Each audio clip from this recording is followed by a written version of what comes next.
Olá, eu sou o pastor Luiz Cláudio e hoje nós vamos fazer uma viagem até o Salmo 23. Logo o verso 1 pode ser traduzido de 3 formas corretas. O Senhor é meu pastor, nada me faltará. O Senhor é meu pastor, de nada sentirei falta. O Senhor é meu pastor, ele não me faltará. Na primeira perspectiva, as coisas não irão faltar. Na segunda perspectiva, o meu sentimento será de gratidão ainda que as coisas faltem. E na terceira perspectiva, Deus sempre estará ao meu lado, ainda que as coisas faltem. Vamos mergulhar nesse salmo, é um salmo muito interessante, mas vamos primeiro de abraços. O irmão Newton deixa um abraço aqui para a Ariana, para Cláudio e para a Eliane. Aí o Rani deixa um abraço para a Rafaela, Larissa e Kailane. Sainara manda um abração para Verônica Castro e Flaviane Cristina. Eliane Maciel manda um abraço para Raimundo Nonato. Daqui a pouquinho nós vamos de mais abraços. Vamos agora ao verso 2 do Salmo 23. Ele me faz repousar em pastos verdejantes e leva-me para junto das águas de descanso. Logo nesse verso, 2 coisas que são fundamentais do dia a dia: a comida e a água. E nas coisas mais fundamentais é a presença dele. É ele que me leva para os pastos verdejantes. É ele que me leva para as águas de descanso. No verso 3, novamente fala dele, do pastor. É ele que refrigera a minha alma. Ele é quem guia-me pelas veredas da justiça. Uma vereda é um caminho aberto. Alguns chamam também de picada, como se alguém estivesse numa mata fechada com um facão na mão, abrindo um caminho. Deus abriu o Mar Vermelho. Deus abriu o Rio Jordão.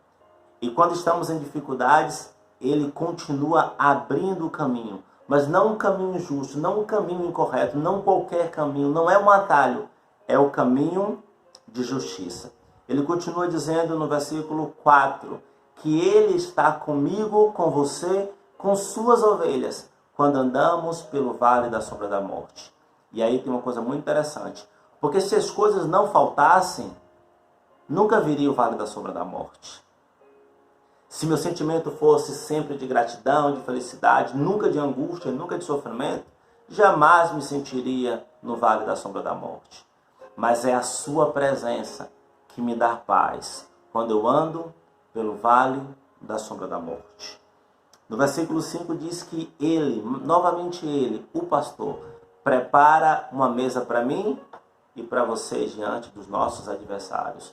Quais têm sido os seus adversários? A Bíblia fala que Satanás, os seus anjos, são de fato nossos principais adversários. Mas também temos enfrentado muitos outros adversários. O medo de pegar o coronavírus, o novo coronavírus, o Covid-19. O medo de outras enfermidades. O medo de não ter dinheiro para comprar o alimento. A angústia, o sofrimento, tantos adversários que temos.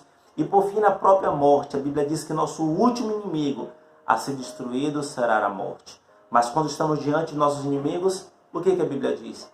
Que ele nos prepara uma mesa diante dos nossos inimigos. Você sabe que Davi teve muitos inimigos. Davi era um homem de guerra, um homem que venceu muitas batalhas. Mas Deus estava com Davi. E só por causa de Deus, Davi se tornava um vencedor nas batalhas. E eu e você só podemos nos tornar vencedores se estivermos na presença de Deus. Qualquer luta, qualquer batalha que vamos enfrentar, precisamos dele. É ele, o nosso pastor, que vai à nossa frente. Nos protege dos lobos. Ele que é o nosso pastor, que é capaz de enfrentar gigantes, capaz de enfrentar leões, capaz de enfrentar urso para defender as suas ovelhas. O último verso fala de uma casa onde eu e você iremos morar para sempre. Em João capítulo 14, Jesus disse que eu não preciso ficar com o coração angustiado, perplexo, turbado, porque na casa do meu Pai, disse Jesus, há muitas moradas e eu vou preparar lugar.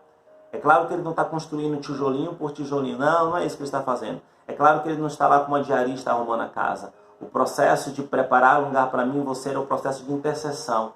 Ele está nos tornando propício ao céu. A palavra de Deus diz que o reino foi preparado desde a fundação do mundo. Esse reino é para mim e esse reino é para você. Então vamos decidir qual das 3 preferências a gente pode ter aqui, qual das 3 traduções a gente vai escolher aqui. Eu escolho então a terceira. porque o Senhor é meu pastor e ele não me faltará. Mas afinal, pastor, como é que diz o texto hebraico? Então vamos ler aqui o texto hebraico. Ele diz assim: o Senhor é meu pastor, não me faltará. O que não me faltará? As coisas, sentimento positivo ou a presença dele? Eu escolho a presença dele. Eu creio que você também deve fazer essa mesma escolha, porque ele está em todos os versos desse salmo. Então, em vez de pensar na perspectiva de ovelha, eu quero que você pense nesse salmo na perspectiva do pastor. Ele não nos faltará. Segure-se em Jesus Cristo. Agarre-se a ele. Esse pastor jamais te abandonará. Que Deus abençoe você.